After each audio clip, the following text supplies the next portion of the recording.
નમસ્કાર વિદ્યાર્થી મિત્રો, આજે આપણે સામાયિક શ્રેણીની અંદર ચલિત સરેરાશની રીતે વલણ કઈ રીતે શોધવામાં આવે તે જોઈએ. તો સૌપ્રથમ 3 વર્ષીય ચલિત સરેરાશની રીતે વલણ મેળવો. 3 વર્ષની ચલિત સરેરાશ આપણે શોધવાની છે. વર્ષ આપ્યું છે 2006, 2007, 2008, 2009, 2010, 2011, 2012, 2013, 2014 અને 2015. હવે સમય વર્ષને આપણે 6, 7, 8 એને 1, 2, 3 માં રૂપાંતર કરવાનું છે. સમય વર્ષ જે આપ્યો છે તેને સમય એટલે ટી, એને ટી વડે દર્શાવે છે. 1, 2, 3, 4, 5, 6, 7, 8, 9 અને 10. આ 10 વર્ષ આપ્યા છે એટલે 10 સુધી આપણે લખવાનું. હવે વેચાણ એટલે વાયટી. વેચાણ આપ્યું છે 3, 4, 8, 6, 7, 11, 9, 10, 14 અને 12. હવે 3 વર્ષે ચલી રહેશે એટલે 3 વર્ષે ચલિત સરવાળો આપણે શોધવાનો છે. 3 વર્ષ એટલે 1, 2 ને 3. આ 3 નો સરવાળો તો વચ્ચે એનો સરવાળો આવશે. 1, 2 ને 3 એટલે 4 ની લાઈન ખરી અહીંથી 3 + 4 + 8 બરાબર 15. આ 3 નો સરવાળો, 3 નો સરવાળો આપણે કરવાનો છે. 3 + 4 + 8 બરાબર 15. હવે ઉપરનું જે 3 છે તે એના પછીનામાં આપણે જે 3 નો સરવાળો કરીશું તેમાં ઉપરનો 3 બાદ કરવાના છે અને નીચેના 6 લેવાના છે. એટલે 15 સરવાળો તો છે જ, એમાંથી 3 ઉપરના 3 બાદ કર્યા છે અને નીચેનો જે સંખ્યા છે તેને આપણે પ્લસ કરવાનું છે. તો બરાબર 18. હવે 18 માં ઉપરની જે 3 પછી 4 આવે તો 4 બાદ કરો અને એના 6 પછી કેટલા આવે તો 7 આવે, એને આપણે લેવાનું છે. 18 - 4 + 7 બરાબર 21. હવે 21 જે આવે તેને આપણે 21 લખવાના. જે બાદની ઉપરની રકમ બાદ કરતા જવાનું છે, નીચેની રકમ પ્લસ કરતા જવાનું છે. તો 18, 21 - 8 બાદ કરો અને નીચેની કિંમત કેટલી છે તો 11. તો 11 પ્લસ કરો બરાબર 24. એ જ પ્રમાણે 24 માઇનસ, અહીંયા માઇનસ લેવાનું, 24 - 6 આ ઉપરની કિંમત 6 ને નીચેની કિંમત કેટલા છે 9 બરાબર 27. હવે 27 અહીંયા લખવાનું. 27 ઉપરની કિંમત કેટલી છે 7 ને નીચેની કિંમત કેટલી 10.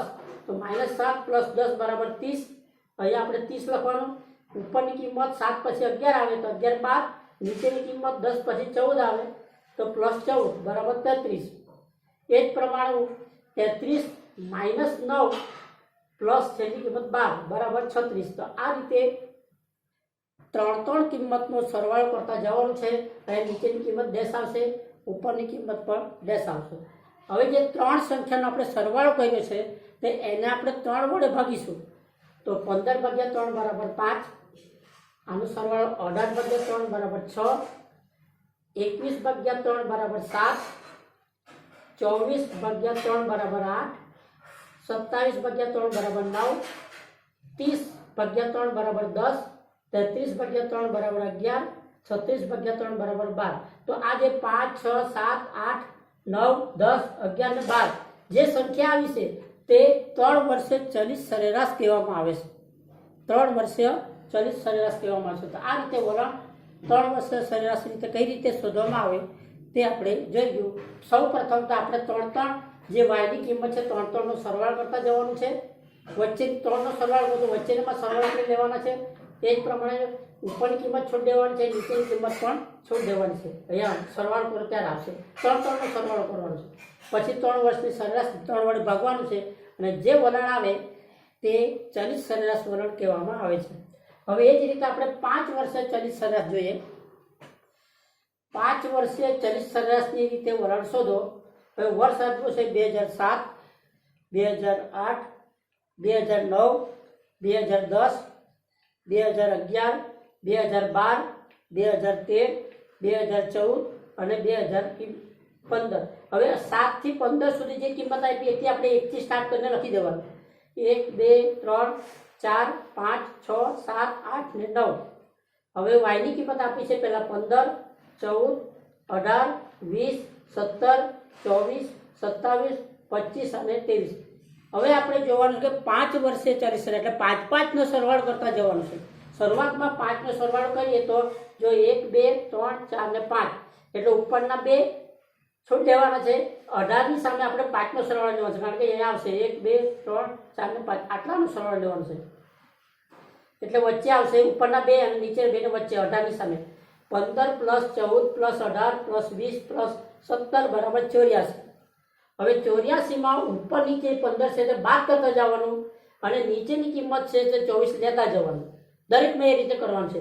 84 - 15 + 24 બરાબર 93. એ જ પ્રમાણે 93 - 15 પછી કેટલા આવે તો 14 બાદ કરતા આવવાનું. પછી 24 પછી કેટલા આવે છે 27 તો 27 પ્લસ લેવાનું છે. તો આ રીતે 93 - 24 + 93 - 14 + 27 બરાબર 106. એ જ પ્રમાણે 106 પછી 18 બાદ કરવાનું છે અને 25 ઉપરનો સરવાળો લેવાનો છે બરાબર 113. એ જ પ્રમાણે 113 - 20 આ 20 માઇનસ અને છેલ્લી કિંમત 23 પ્લસ બરાબર 116. હવે આ જે સરવાળો આવ્યો છે એ 5 સંખ્યાનો સરવાળો છે.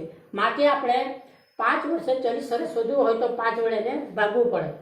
તો સૌપ્રથમ 84 / 5 બરાબર 16.8, 93 / 5 બરાબર 18.6, 106 / 5 બરાબર 21.2, 113 / 5 બરાબર 22.6, 116 / 5 બરાબર 23.2.